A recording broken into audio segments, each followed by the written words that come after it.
Joining me now is Vanity Wonder. In her new book, Shot Girls, she reveals the secret black market world of butt injections.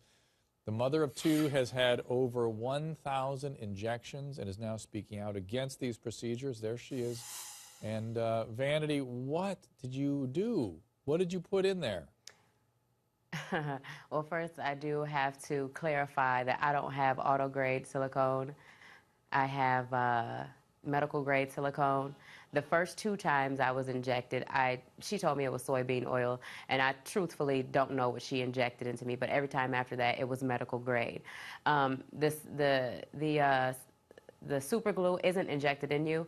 It's used to seal the holes that are made from the poking of the needles. So that's where the super glue comes in at. So you're never injected with super glue. It's always to seal. It's like a street way of sealing it up. So it's all some sort of silicone that they're injecting with a syringe?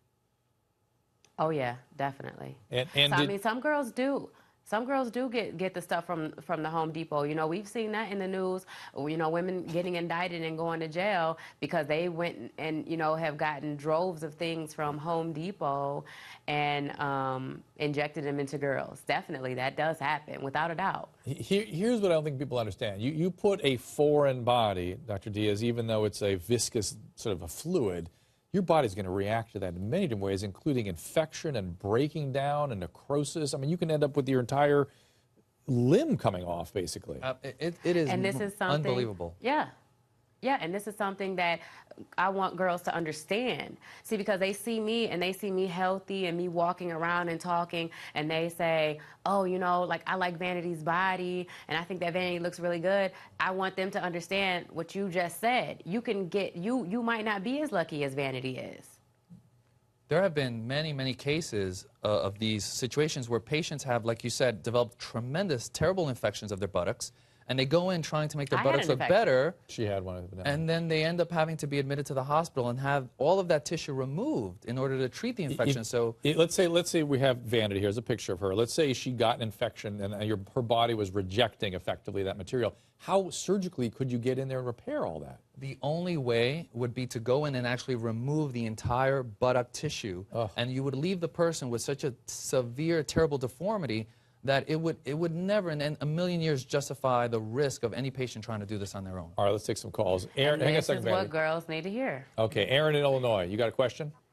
Yes. Hi, Dr. Drew. Aaron. My question is, why would you get a butt that big for somebody as small as frame as you have? Vanity, what do you say?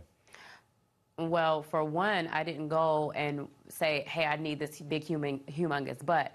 What happened was after my first time going to go get it done, it became a competition. I was like, oh, she's got a bigger butt, she's got a bigger butt, I want a bigger butt. But then around my 5th time getting injections, it got infected. So I had all these lumps all over my butt. So I was faced with a choice.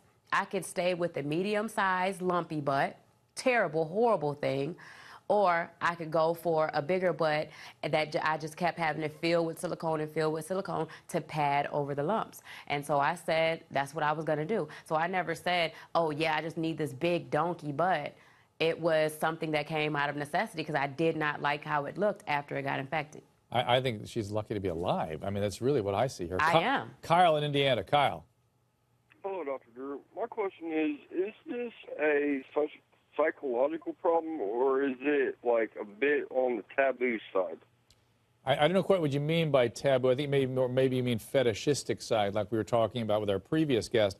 But I think this is a combination of factors. I mean, this is a sort of a social issue in that she was competing with other women, social that she was being encouraged to do this on the black market.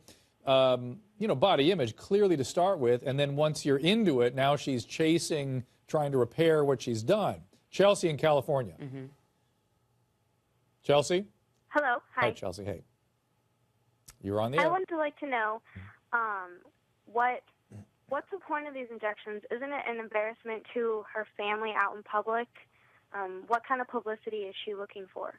So I guess Chelsea's asking, Vanity, what kind of attention would you like?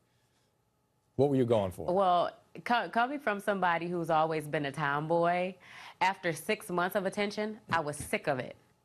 And it was never something. It was never something. You know, I had problems that I needed to deal with inside myself. My addictions didn't start with injections.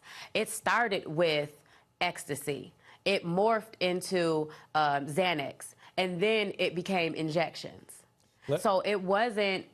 Yeah. Okay, go ahead. Well, I want to ask you a tough question. I hear ecstasy, body image, and you know, I think about sex addiction when I see people that have that combination. Did you have that kind of struggle too? No.